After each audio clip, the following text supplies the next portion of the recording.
Mengejutkan, tentara Israel umumkan tarik mundur ratusan pasukannya.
Media Ibrani melaporkan tentara pendudukan akan segera ditarik mundur dalam beberapa hari dari operasi pasukan militernya di kota Rafah, jalur Gaza, Palestina.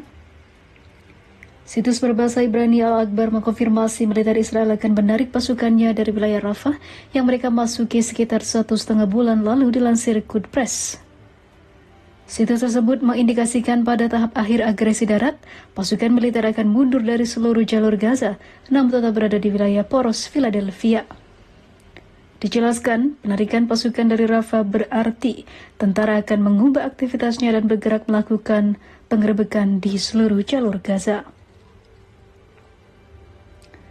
Di hari ke-263 secara berturut-turut, tentara Zionis Israel melanjutkan agresinya atas jalur Gaza. Serangan Israel di Gaza hingga saat ini telah menghabisi lebih dari 37.600 orang, sebagian besar perempuan dan anak-anak, dan juga hampir 86.100 lainnya mengalami luka-luka. Sementara itu, pasukan perlawanan dari Gaza kembali menyerang pasukan Israel yang berada di Rafah, dan juga kini ketegangan makin meningkat antara Israel versus Hizbullah.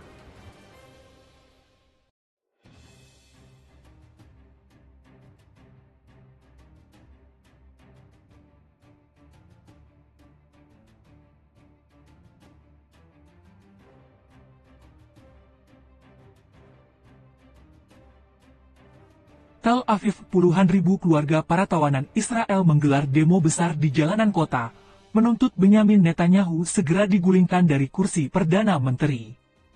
Organisasi protes anti-pemerintah Hofshi Israel memperkirakan lebih dari 150.000 orang menghadiri demonstrasi tersebut, dan menyebutnya sebagai demonstrasi terbesar sejak Perang Gaza dimulai.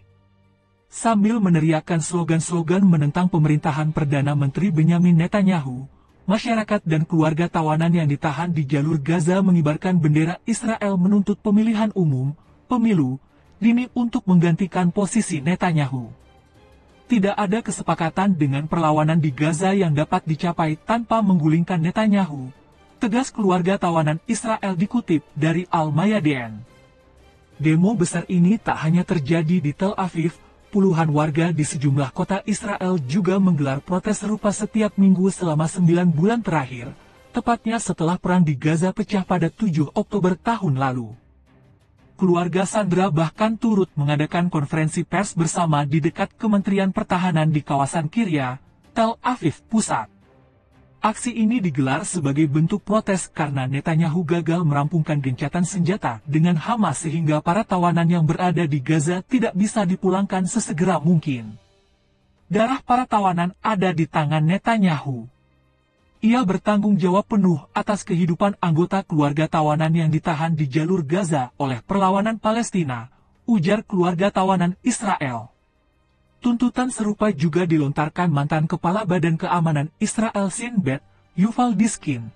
Dalam pidatonya di hadapan massa, ia menyebut Netanyahu sebagai Perdana Menteri terburuk Israel.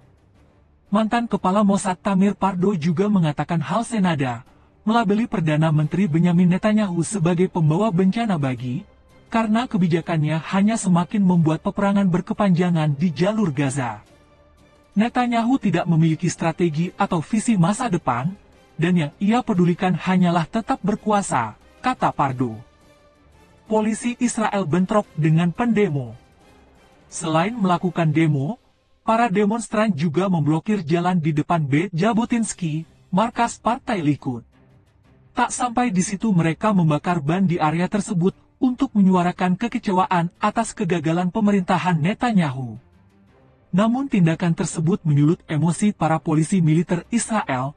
Dalam rekaman yang diunggah secara online, polisi berkuda memasuki kerumunan, mendorong demonstran dengan kuda mereka.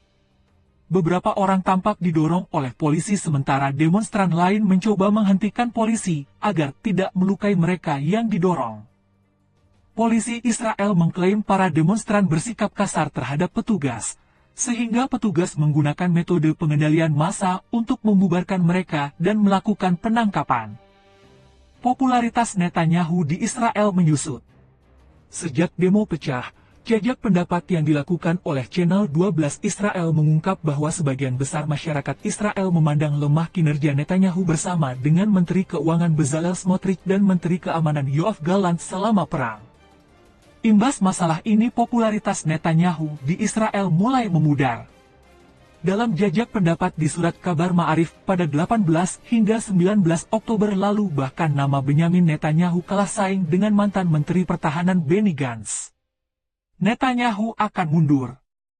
Sama seperti pejabat tinggi militer, intelijen, dan GSS, Badan Intelijen. Karena mereka gagal, tulis surat kabar harian Israel Hayom.